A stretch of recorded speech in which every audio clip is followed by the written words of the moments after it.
Hello students, आज हम एक बहुत ही इम्पोर्टेंट टॉपिक को डिस्कस करेंगे और ये टॉपिक है बीए सेकेंड ईयर के थर्ड सेमेस्टर में है। और आज का हमारा टॉपिक रहेगा केंजियन थ्योरी ऑफ एम्प्लॉयमेंट, कि केंज ने उत्पादन तथा रोजगार का जो सिद्धांत दिया था उसको हम आज के टॉपिक में डिस्कस करेंगे। और इस टॉपिक को डिस्कस करने से पहले हमने जो पिछली वीडियोज़ थी उन वीडियोज़ के अंदर हमने जो परंपरावादी सिद्धांत था रोजगार और उत्पादन के निर्धारण का, उस सिद्धांत को हमने डिस्कस किया था। तो इसके बाद में केंज ने जो अपनी थ्योरी दी वो उस परंपरावादी सिद्धांत के अंदर जो कमियां थी उन कमियों की वजह से उन्होंने जो है अपना एक नया सिद्धांत डेवलप किया। यानी केंज ने परंपरावादी सिद्धांत की कमियों को दूर करने के प्रयास के परिणाम स्वरूप ही अपना जो है रोजगार तथा उत्पादन के संतुलन के निर्धारण का एक नया सिद्धांत दिया है। सबसे पहले हम इसका इंट्रोडक्शन देखते हैं। सबसे पहले जो परंपरावादी थे, परंपरावादियों ने रोजगार का सिद्धांत दिया था, लेकिन परंपरावादियों का जो रोजगार का सिद्धांत था वो किसी एक अर्थशास्त्री की देन नहीं थी, बल्कि वो बहुत सारे जो अर्थशास्त्री थे उन अर्थशास्त्रियों के विचारों का जो है एक मिला जुला रूप था। लेकिन केन जो है पहले इकोनॉमिस्ट थे जिन्होंने अपने आप में एक प्योर जो है वो सिद्धांत दिया जो उत्पादन तथा रोजगार के निर्धारण का सिद्धांत है।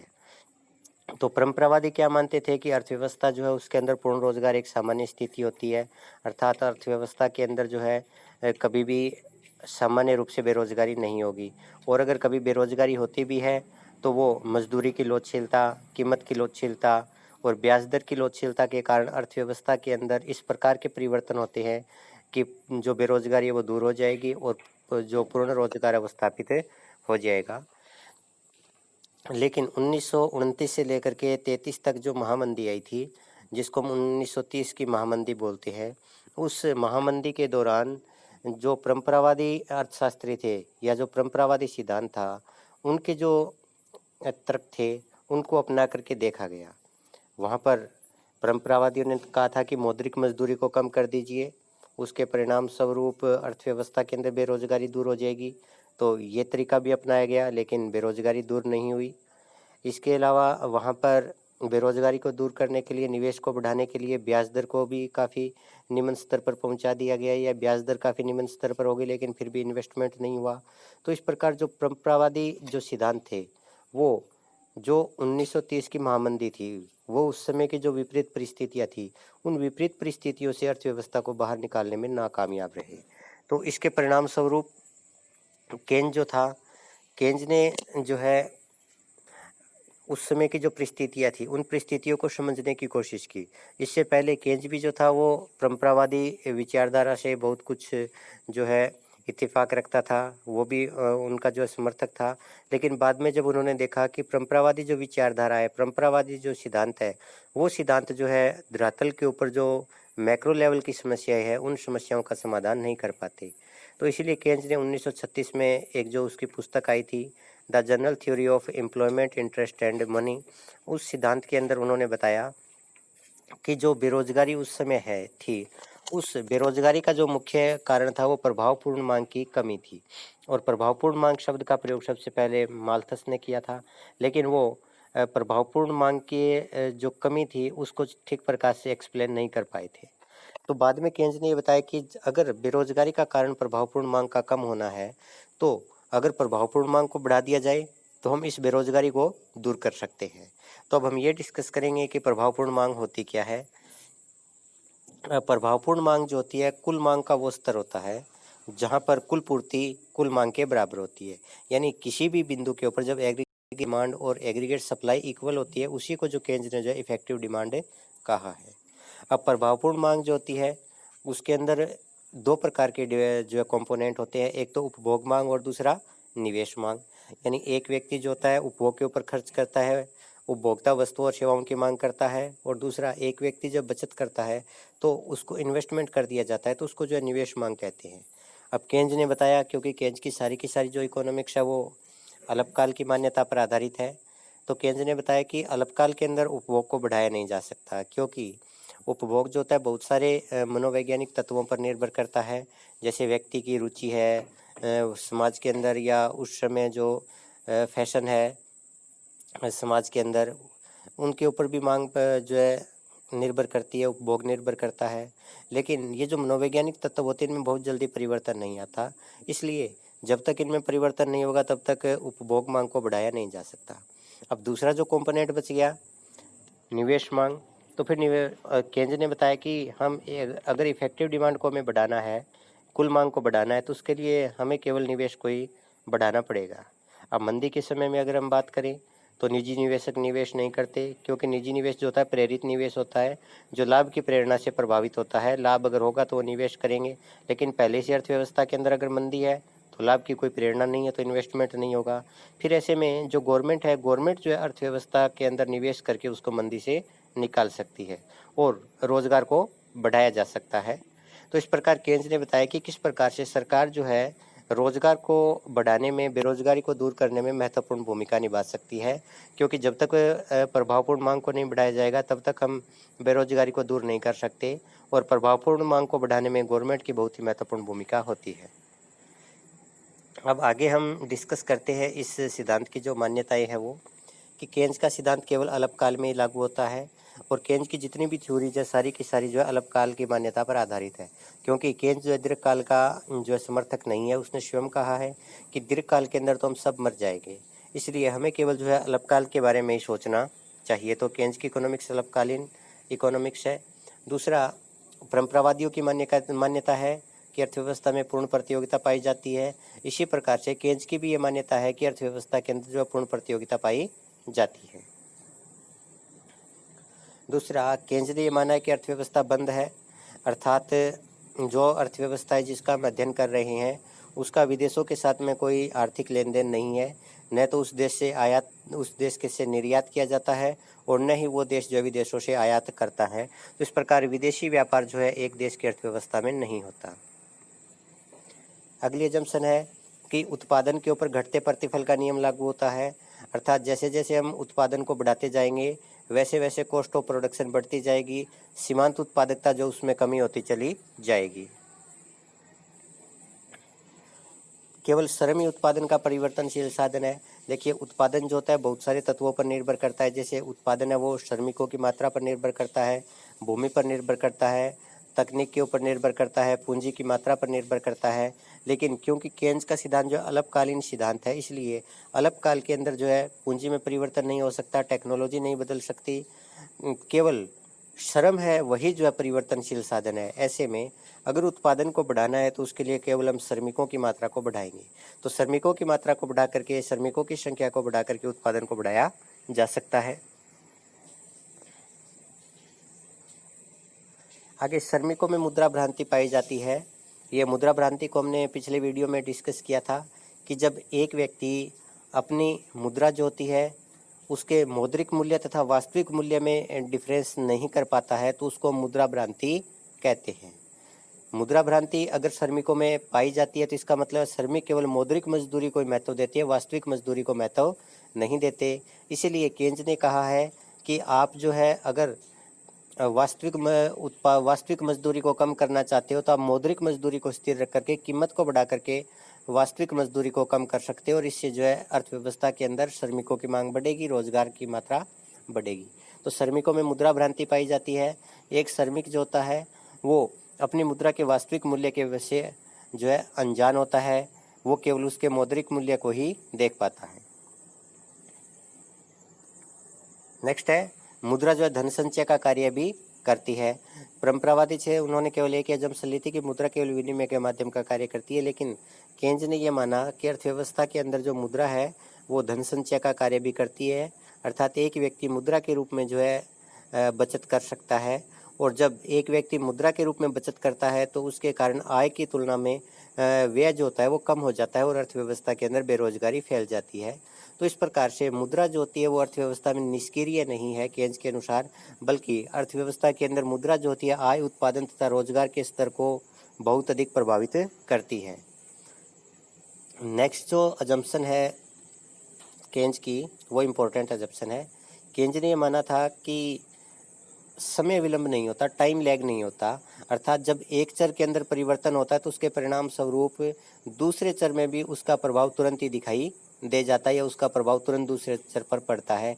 जैसे ही हम निवेश करते हैं, निवेश के तुरंत बाद जो है अर्थव्यवस्था के अंदर पूंजी निर्माण बढ़ जाता है और पूंजी निर्माण के तुरंत बाद अर्थव्यवस्था के अंदर उत्पादन, रोजगार तथा आय में वृद्धि हो जाती है। तो इस प्रकार से निवेश तथा आय में वृद्धि होने में कोई समय नहीं लगता, तुरंत निवेश करते ही आय के अंदर वृद्धि हो जाएगी। इसी प्रकार से एक व्यक्ति की जब इनकम होती है तो तुरंत एक व्यक्ति जो है इनकम को कंज्यूम कर देता है। इनकम की प्राप्ति में तथा कंजप्शन में कोई समय नहीं लगता। तो इस प्रकार केन्ज की जो मान्यता है कि इसके अंदर टाइम लैग नहीं होता, वो ये मानता है कि एक चर में परिवर्तन होने पर उस पर जो निर्भर चर है उसमें भी तुरंत परिवर्तन हो जाएगा। आगे केन्ज की अजम्पशन है कि अर्थव्यवस्था के अंदर अल्प रोजगार संतुलन भी संभव है, यानी पूर्ण रोजगार के लिए जितनी मांग होनी चाहिए, मांग अगर उससे कम है तो अर्थव्यवस्था के अंदर जो है वो संतुलन स्थापित हो जाएगा अल्प रोजगार के स्तर पर। तो इसको भी हम आगे डिस्कस करेंगे डायग्राम के साथ। बचत जो है वो आय का फलन है। हम परंपरावादी जो मानते थे कि बचत जो है वो ब्याज दर का फलन है, लेकिन केन्ज ने माना कि बचत जो आय पर निर्भर करती है और आय तथा बचत में धनात्मक संबंध होता है। आय की मात्रा बढ़ने पर, आय में वृद्धि होने पर बचत भी बढ़ेगी और आय में अगर कमी होती है तो उसके परिणाम स्वरूप बचत में भी कमी होगी। अगली असम्पशन है कि निवेश ब्याज दर का फलन है, अर्थात निवेश जो होता है वो ब्याज दर पर निर्भर करता है। हालांकि केन्ज ने यह भी माना था कि निवेश जो MEC पर भी निर्भर करता है, लेकिन मुख्य रूप से उनका यह फोकस था कि MEC अगर कांस्टेंट है तो उसके अंदर जो है ब्याज की दर के ऊपर जो निवेश निर्भर करता है और ब्याज की दर और निवेश के अंदर ऋणात्मक संबंध होता है। अगर ब्याज की दर कम होगी तो निवेश अधिक किया जाएगा, अगर ब्याज की दर अधिक है तो निवेश की मात्रा कम होगी। आगे जो अजम्पशन है वो है कि ब्याज की दर मुद्रा की मांग तथा पूर्ति के द्वारा निर्धारित होती है। तो संतुलित ब्याज की दर का निर्धारण वहाँ पर होगा जहाँ पर मुद्रा की मांग और मुद्रा की पूर्ति एक दूसरे के बराबर होते हैं। मुद्रा की मांग जो है क्या क्या होती है, पूर्ति क्या चीज़ होती है, इसको हम आगे डिस्कस करेंगे इसी सिद्धांत में। सरकार की कर अधिकारी तथा व्ययकर्ता के रूप में अर्थव्यवस्था पर कोई प्रभाव नहीं होता।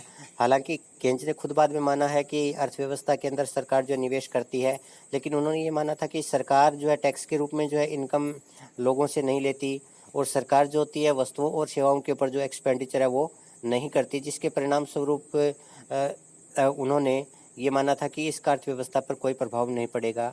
और विशेष रूप से केन्ज ने ऐसी अजम्पशन इसलिए ली ताकि वो अर्थव्यवस्था को पूंजीवादी अर्थव्यवस्था दिखा सके, क्योंकि अगर सरकार का हस्तक्षेप किसी अर्थव्यवस्था के अंदर हो जाएगा तो वो धीरे धीरे अर्थव्यवस्था जो है समाजवाद की तरफ अग्रसर होने लगेगी। तो पूंजीवादी अर्थव्यवस्था का औचित्य बनाए रखने के लिए केन्ज ने जो ये अजम्पशन ली है। इसके बाद हम देखते हैं केन्ज का जो सिद्धांत है उसको। केन्ज का सिद्धांत इस बात की व्याख्या करता है कि अल्पकाल के दौरान किस प्रकार से एक पूंजीवादी अर्थव्यवस्था के अंदर उत्पादन तथा रोजगार के स्तर का निर्धारण किया जा सकता है। तो इस सिद्धांत को आप आगे करने से पहले इस सिद्धांत की जो बेसिक्स चीज़ें हैं उनको हम जो है डिस्कस करेंगे। अब रोजगार के संतुलन का निर्धारण केन्ज ने बताया कि प्रभावपूर्ण मांग के द्वारा किया जाता है, अर्थात एक अर्थव्यवस्था के अंदर रोजगार का निर्धारण उस बिंदु के ऊपर होगा जहां पर प्रभावपूर्ण मांग दिखाई देगी, और प्रभावपूर्ण मांग होती है जहां पर कुल मांग और कुल पूर्ति बराबर होती है। तो हमने प्रभावपूर्ण मांग को पहले डिस्कस कर लिया था, क्या होती है कि कुल मांग और कुल पूर्ति जिस बिंदु के ऊपर एक दूसरे के बराबर होते हैं उसको केन्ज ने इफेक्टिव डिमांड प्रभावपूर्ण मांग का नाम दिया है।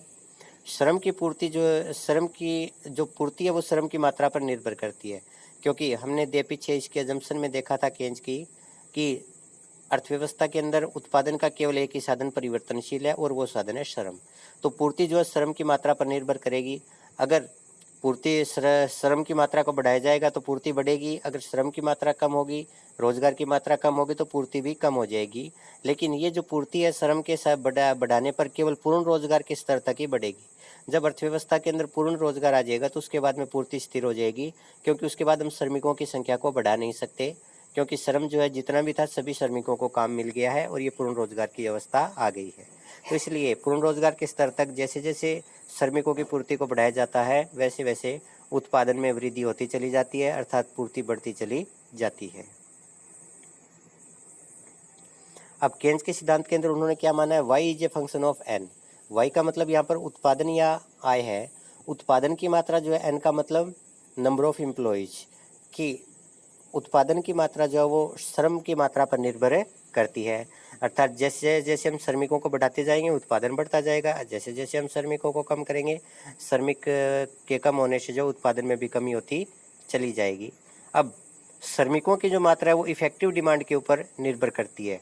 अर्थात जहाँ पर कुल मांग और कुल पूर्ति एक दूसरे के बराबर होती है वहाँ पर इफेक्टिव डिमांड होगी और उस इफेक्टिव डिमांड के ऊपर जो है श्रमिकों का संतुलन होगा। अब आगे हम जो है देखते हैं पूरा जो ये सिद्धांत है, इस सिद्धांत के अंदर हम किस किस चीज़ को डिस्कस करेंगे वो देखते हैं। सबसे पहले उत्पादन, राष्ट्रीय आय तथा उत्पादन होता है वो किस चीज़ के ऊपर निर्भर करता है। उत्पादन तथा आय जो होता है वो दो चीज़ों के ऊपर निर्भर करता है, कुल मांग तथा कुल पूर्ति।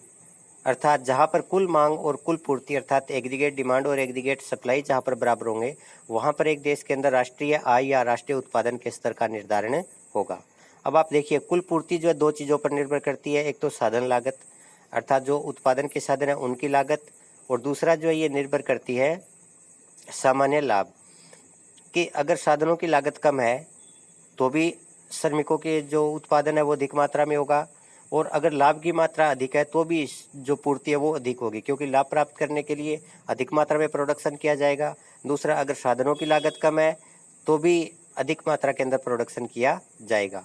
तो कुल पूर्ति को हमें ज़्यादा डिस्कस नहीं करना है क्योंकि कुल पूर्ति और श्रमिकों का जो संबंध है वो प्रोपोर्शनल होता है। जिस अनुपात के अंदर हम श्रमिकों की मात्रा बढ़ाएंगे उसी अनुपात के अंदर कुल पूर्ति बढ़ती चली जाएगी। मेन जो फोकस रहेगा हमारा वो एग्रीगेट डिमांड के ऊपर रहेगा। तो एग्रीगेट डिमांड का जो निर्धारण होता है या एग्रीगेट डिमांड जो होती है दो तत्वों से मिलकर के बनती है। पहला तत्व है अपने उपभोग मांग और दूसरा जो तत्व है वह है निवेश मांग। तो निवेश और उपभोग जो है वो मिल करके कुल मांग का निर्धारण करते हैं क्योंकि एक व्यक्ति जो होता है अपनी इनकम का या तो उपभोग कर सकता है या बचत कर सकता है और बचत जो है वो निवेश में कन्वर्ट होती है। इसलिए कुल मांग जो होती है वो उपभोग मांग तथा निवेश मांग दोनों का जोड़ है। अब हम ये देखते हैं कि उपभोग किस चीज़ के ऊपर निर्भर करता है। उपभोग भी एक व्यक्ति का जो उपभोग होता है वो दो चीज़ों के ऊपर निर्भर करता है। पहला है एमपीसी। एमपीसी क्या होता है? सीमांत मार्जिनल प्रोपेंसिटी टू कंज्यूम। सीमांत उपभोग जो प्रवृत्ति है उसके ऊपर निर्भर करता है। सीमांत उपभोग प्रवृत्ति क्या है कि एक व्यक्ति अपनी बढ़ी हुई इनकम का कितना हिस्सा जो है वो खर्च करता है। तो जितनी ज़्यादा एक व्यक्ति की एमपीसी होगी एक व्यक्ति उपभोग उतना ही अधिक करेगा। और दूसरा, ये जो उपभोग होता है वो राष्ट्रीय आय के स्तर पर भी निर्भर करता है। मान लीजिए एमपीसी 50% है यानी एक व्यक्ति की जितनी भी इनकम होगी उसका आधा हिस्सा व्यक्ति जो उपभोग करेगा। तो अगर एक व्यक्ति की आय 1 करोड़ रुपए है तो 50,000 लाख रुपए खर्च करेगा। अगर एक व्यक्ति की इनकम 100 रुपये है तो वो 50 रुपये खर्च करेगा। तो इनकम के बढ़ने के ऊपर उपभोग बढ़ेगा, इनकम के कम होने पर उपभोग कम होगा। तो एक व्यक्ति का उपभोग जो होता है दो चीज़ों पर निर्भर करता है, एक तो एमपीसी, दूसरा राष्ट्रीय आय, एक व्यक्ति की आय। अब हम देखते हैं निवेश। निवेश भी दो तत्वों के ऊपर निर्भर करता है। पहला जो है वो MEC, marginal efficiency of capital, पूंजी की सीमांत उत्पादकता, और दूसरा निवेश निर्भर करता है ब्याज की दर पर। तो केंज ने ये माना था कि निवेश जो होता है दो चीज़ों का फलन होता है, रेट ऑफ इंटरेस्ट और MEC। अब हम ये देखते हैं कि रेट ऑफ इंटरेस्ट और MEC का निर्धारण कैसे होता है। MEC जो होती है दो तत्वों के ऊपर निर्भर करती है, एक तो पूर्ति कीमत और दूसरा अनुमानित आय। अब अनुमानित आय तथा पूर्ति कीमत क्या होती है ये हम देखते हैं।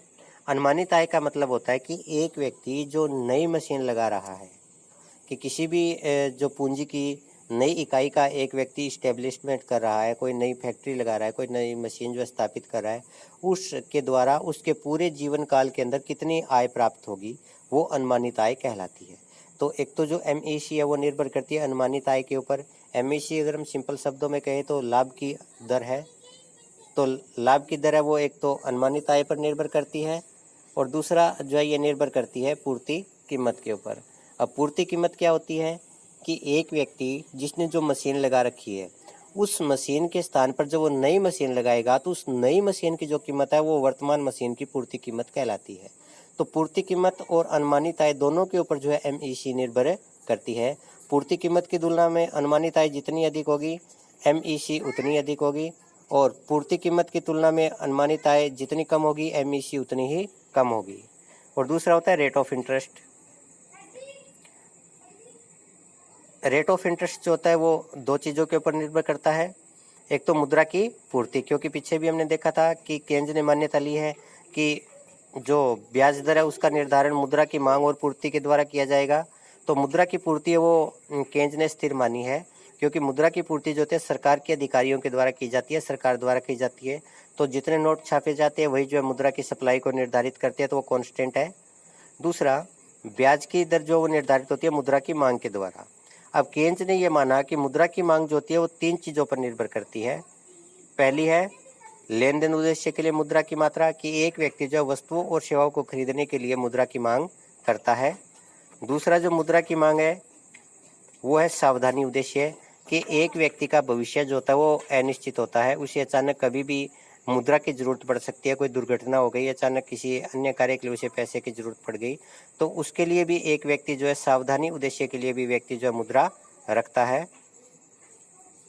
और तीसरा जो है सट्टा उद्देश्य है, एक व्यक्ति बाजार के अंदर जो ब्याज दरों में जो उतार चढ़ाव होता है, उस ब्याज दरों में होने वाले उतार चढ़ाव से लाभ उठाने के लिए, उसका लाभ लेने के लिए भी एक व्यक्ति जो है मुद्रा की मांग करता है। तो इसलिए मुद्रा की जो मांग है वो तीन चीज़ों पर निर्भर करती है, लेन देन के उद्देश्य प्लस सावधानी उद्देश्य और प्लस सट्टा उद्देश्य। तो इन तीन चीज़ों के ऊपर जो है वो मुद्रा की मांग निर्भर करती है। तो जहाँ पर मुद्रा की मांग और पूर्ति एक दूसरे के बराबर होती है वहाँ पर जो है ब्याज दर का निर्धारण होगा। तो ये जो है मुख्य रूप से, अगर ये चीज़ आपको समझ में आ गई है सारी की सारी, तो इसके बाद में जो है केंद्र का जो सिद्धांत है वो बिल्कुल ही आसान हो जाएगा। तो आय और रोजगार के जो का संतुलन है उसका निर्धारण कैसे होता है अब हम वो देखते हैं। केंद्र के सिद्धांत में आय और रोजगार के संतुलन का निर्धारण वहाँ पर होता है जहाँ पर कुल मांग तथा कुल पूर्ति एक दूसरे के बराबर होते हैं। यानी जहाँ पर एग्रीगेट डिमांड और एग्रीगेट सप्लाई जो एक दूसरे के बराबर होंगे वहीं पर जो है रोजगार और उत्पादन तथा आय के संतुलन का निर्धारण होगा। और जहाँ पर कुल मांग और कुल पूर्ति बराबर होते हैं उसको जो है केंद्र ने प्रभावपूर्ण मांग या इफेक्टिव डिमांड कहा है। अब संतुलन कहाँ पर होगा? जहाँ पर एग्रीगेट डिमांड और एग्रीगेट सप्लाई जो है एक दूसरे के बराबर होंगे। अब केंद्र ने माना है कि एग्रीगेट डिमांड जो है वो दो चीज़ों के ऊपर निर्भर करती है, एक तो सी प्लस आई। सी का मतलब उपभोग मांग है और दूसरा आई का मतलब इन्वेस्टमेंट डिमांड है।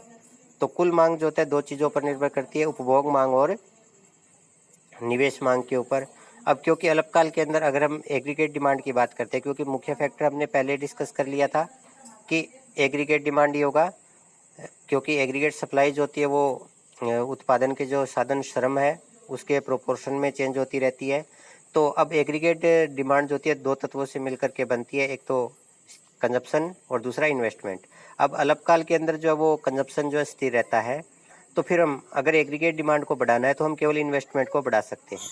अब इन्वेस्टमेंट जो वो दो चीज़ों के ऊपर निर्भर करता है केंद्र के अनुसार, ब्याज की दर तथा MEC पर। इनको हम पहले डिस्कस कर चुके हैं, MEC और ब्याज की दर को। तो एक व्यक्ति जब इन्वेस्टमेंट करता है तो ब्याज की दर और MEC में कंपेरिजन करेगा। ब्याज की दर एक प्रकार से निवेश की लागत है और MEC जो है वो निवेश से प्राप्त लाभ की दर है। तो अगर लाभ की दर अधिक है अर्थात MEC अधिक है ब्याज की दर से तो एक व्यक्ति निवेश करेगा, अगर ब्याज की दर अधिक है लाभ की दर से MEC तो एक व्यक्ति निवेश नहीं करेगा। अब आय तथा रोजगार के निर्धारण के अंदर हम ये देखते हैं कि investment is a function of rate of interest and MEC। अब ब्याज की दर का निर्धारण कैसे होगा वो हमने पहले डिस्कस कर लिया। आपको ये बातें जो है एक्सप्लेन करनी है, क्योंकि आपको यहाँ पर जो है केवल शॉर्ट में दिखाया जा रहा है। ब्याज की दर जो होती है मुद्रा की मांग और पूर्ति के ऊपर निर्भर करती है। अब मुद्रा की पूर्ति जो है वो स्थिर रहेगी, SM supply of money, DM demand for money. तो मुद्रा की पूर्ति स्थिर रहेगी। अगर मुद्रा की पूर्ति स्थिर है तो ब्याज की दर को निर्धारित करने का जो एकमात्र प्रभावी फैक्टर बचेगा वो मुद्रा की मांग बचेगी। अब केंद्र के अनुसार मुद्रा की मांग जो होती है तीन तत्वों पर निर्भर करती है, money demanded for precautionary purpose यानी सावधान उद्देश्य के लिए मुद्रा की मांग, money demanded for transaction purpose यानी लेन देन के उद्देश्य के लिए मुद्रा की मांग, और money demanded for speculative purpose यानी सट्टा उद्देश्य के लिए मुद्रा की मांग। तो अब केंद्र ने यह माना था कि MT यानी ट्रांजैक्शन के लिए जो मुद्रा की मांग की जाती है वो आय के ऊपर निर्भर करती है। और सावधानी उद्देश्य के लिए जो मुद्रा की मांग की जाती है वो ब्याज की दर पर निर्भर करती है और दोनों में विपरीत संबंध होता है। और सट्टा उद्देश्य के लिए जो मुद्रा की मांग की जाती है वो भी ब्याज की दर पर निर्भर करती है और दोनों में विपरीत संबंध पाया जाता है। और MEC जो है वो उसका निर्धारण हो गया पूर्ति की कीमत तथा पूर्ति कीमत और अनुमानित आय के द्वारा। पूर्ति कीमत क्या होती है हमने पहले डिस्कस कर लिया, अनुमानित क्या आय क्या होती है वो भी हमने डिस्कस कर लिया। तो ये सारी चीज़ें हम इसलिए देख रहे हैं क्योंकि हमें अल्टीमेटली जो है वो इन्वेस्टमेंट को देखना है और इन्वेस्टमेंट किस किस चीज़ के ऊपर निर्भर करता है उसी के लिए हमें ये सारी चीज़ें देखनी है। और इन्वेस्टमेंट की हमें इसलिए ज़रूरत पड़ रही है क्योंकि इन्वेस्टमेंट जो है एग्रीगेट डिमांड को चेंज करने वाला फैक्टर है। तो अगर हमें एग्रीगेट डिमांड को बढ़ाना है तो हम ये देखेंगे कि किस प्रकार से जो है रेट ऑफ इंटरेस्ट में हमें चेंज करना है, उसका जो है एग्रीगेट डिमांड के ऊपर निवेश के माध्यम से क्या प्रभाव पड़ेगा। तो ये सारी चीज़ें हमें जानना जरूरी है। अब केन्ज के अनुसार एग्रीगेट डिमांड को बढ़ा करके हम रोजगार के स्तर को बढ़ा सकते हैं, क्योंकि अगर एग्रीगेट डिमांड बढ़ेगी तो प्रभावपूर्ण मांग भी बढ़ेगी और प्रभावपूर्ण मांग बढ़ेगी तो उसके कारण रोजगार जो है उसकी मात्रा में वृद्धि होगी। अगर एग्रीगेट डिमांड को केवल निवेश को बढ़ा करके बढ़ाया जा सकता है। अब अर्थव्यवस्था के अंदर अगर मंदी की स्थिति है, क्योंकि केन्ज ने जिस समय अर्थव्यवस्था का अध्ययन किया उस समय महामंदी की स्थिति थी, तो केन्ज ने बताया था कि महामंदी के समय जो या मंदी की अवस्था के दौरान निजी निवेशक निवेश बहुत ही कम करते हैं या बिल्कुल भी नहीं करते, क्योंकि उनको लाभ दिखाई नहीं देता। तो ऐसे में केवल गवर्नमेंट का जो इन्वेस्टमेंट है उस इन्वेस्टमेंट के द्वारा ही अर्थव्यवस्था के अंदर एग्रीगेट डिमांड को बढ़ाया जा सकता है। और जब एग्रीगेट डिमांड बढ़ेगी तो इसके कारण जो है अर्थव्यवस्था के अंदर बेरोजगारी दूर होगी और रोजगार का स्तर है वो बढ़ेगा। तो इस प्रकार केन्ज ने बताया कि किस प्रकार से एग्रीगेट डिमांड जो है रोजगार को निर्धारित करती है और एग्रीगेट डिमांड को बढ़ाने के अंदर सरकार की बहुत ही महत्वपूर्ण भूमिका है। अब एक हम टेबल देखते हैं, टेबल के माध्यम से किस प्रकार से संतुलन का निर्धारण होगा वो देखिए। सबसे पहले श्रम की मात्रा ली गई है 0, 10, 20, 30, 40, 50 और 60 तक है। अब एग्रीगेट सप्लाई देखिए, जब हम 0 श्रमिक लगा रहे हैं तो सप्लाई भी 0 है। इसकी वजह ये है क्योंकि श्रम के माध्यम से जो है प्रोडक्शन किया जाता है। अगर परिवर्तनशील साधन की मात्रा 0 है तो उत्पादन भी 0 होगा। जब हमने श्रमिकों की संख्या बढ़ा करके 10 कर दी तो उत्पादन 60 इकाइयों का, 20 करने पर उत्पादन जो 90 इकाइयों का, 30 करने पर उत्पादन 120 इकाइयों का। इसी प्रकार से 60 श्रमिकों की जब हम काम पर लगाते हैं और 60 श्रमिकों को रोजगार देते हैं तो उससे प्रोडक्शन बढ़ करके 210 इकाइयों का हो जाता है। अब एग्रीगेट डिमांड देखिए, जब श्रम की मात्रा 0 है, कुल पूर्ति 0 है, तो उस समय भी मांग जो है वो 60 इकाइयों की है।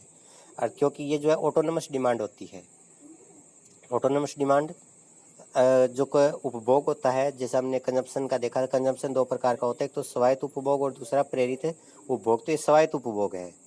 अब इसके बाद आप देखिए, जब इनकम बढ़ करके जब श्रमिकों की संख्या 10 कर दी गई तो उस समय एग्रीगेट डिमांड बढ़ करके 60 हो गई।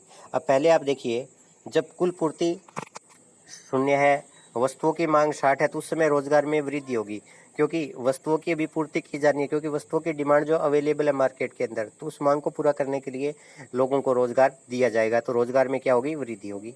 जब कुल पूर्ति 60 है तो उस समय एग्रीगेट डिमांड है वो 100 इकाइयों की है। जब 100 इकाइयों की, इसका मतलब 40 वस्तुओं की मांग अभी भी बाकी है, तो उसको पूरा करने के लिए और अधिक श्रमिकों को काम दिया जाएगा। जब श्रमिकों की संख्या बढ़ा करके 20 कर दी जाती है तो उस समय एग्रीगेट सप्लाई 90 हो जाती है और एग्रीगेट डिमांड बढ़ करके 120 हो जाती है। तो ऐसे में भी अभी भी आप देखिए एग्रीगेट डिमांड जो वो एग्रीगेट सप्लाई से ज़्यादा है, तो ऐसे में रोजगार है उसमें अभी भी बढ़ने की प्रवृत्ति होगी और 30 और श्रमिकों को काम दिया जाएगा। इसके बाद भी आप देखिए एग्रीगेट डिमांड अधिक है, जब 40 श्रमिकों को काम दिया जा रहा है तो भी एग्रीगेट डिमांड अधिक है और ऐसी अवस्था के अंदर रोजगार को बढ़ाया जाएगा। लेकिन जब 50 श्रमिकों को काम दिया जाता है तो एग्रीगेट डिमांड है वो भी 180 है और एग्रीगेट सप्लाई है वो भी 180 है। तो ये जो है संतुलन का स्तर होगा, क्योंकि जब 40-50 श्रमिकों को काम दिया जाता है तो वहाँ पर एग्रीगेट डिमांड और एग्रीगेट सप्लाई इक्वल है, यानी ये प्रभावपूर्ण मांग है, और जहाँ पर प्रभावपूर्ण मांग होती है वहीं पर जो है संतुलन होगा। इसके बाद आप देखिए, अगर 60 श्रमिकों को काम दिया जाएगा तो उससे एग्रीगेट सप्लाई है वो 210 इकाइयों की है और एग्रीगेट डिमांड है वो 190 इकाइयों की है। अब यहाँ पर आप देखिए एग्रीगेट सप्लाई ज़्यादा है और मांग उसकी तुलना में कम है। जब मांग कम होगी तो उसके कारण रोजगार में कमी की प्रवृत्ति दिखाई देगी कि आगे जो है श्रमिक एक जो उत्पादक है वो आगे श्रमिकों को रोजगार नहीं देगा या कम देगा, क्योंकि उसको पता है कि मांग जो है पहले से ही कम है, सप्लाई उसके पास पहले से ही अधिक पड़ी है। तो इस प्रकार से हमने टेबल के द्वारा देखा कि जब 50 श्रमिकों की 50 श्रमिकों को जब रोजगार दिया जाता है तो उस अवस्था के अंदर एग्रीगेट डिमांड और एग्रीगेट सप्लाई इक्वल होती है और वहीं पर जो अर्थव्यवस्था में संतुलन का निर्धारण होता है। तो आप इसको जो है अच्छी तरह से एक्सप्लेन करना है, एक एक पॉइंट को एक्सप्लेन करना है टेबल को। दूसरी तरफ आप देखिए रेखा चित्र के द्वारा भी हम जो है एक अर्थव्यवस्था के अंदर केंज के अनुसार रोजगार के निर्धारण का जो है तरीका देखेंगे या संतुलन के निर्धारण का तरीका देखेंगे। सबसे पहले हम ओ एक्स अक्ष लेते हैं और ओ एक्स अक्ष के ऊपर जो है रोजगार की मात्रा है और ओ वाई अक्ष के ऊपर जो है एग्रीगेट डिमांड ली जाती है। और आप ये देखिए जो बिल्कुल ओ बिंदु से निकल रही है ये जो है पूर्ति रेखा है, एग्रीगेट सप्लाई कर्व है, जो जहाँ तक ऊपर की तरफ बढ़ता हुआ है वहाँ तक अर्थव्यवस्था के अंदर पूर्ण रोजगार का स्तर नहीं आया, लेकिन जब ये ओ वाई के समानांतर हो जाती है एग्रीगेट सप्लाई तो वो पूर्ण रोजगार का स्तर बन जाता है। अब देखिए अर्थव्यवस्था के अंदर ये जो ग्रीन लाइन है, ये ग्रीन लाइन है वो जो है वो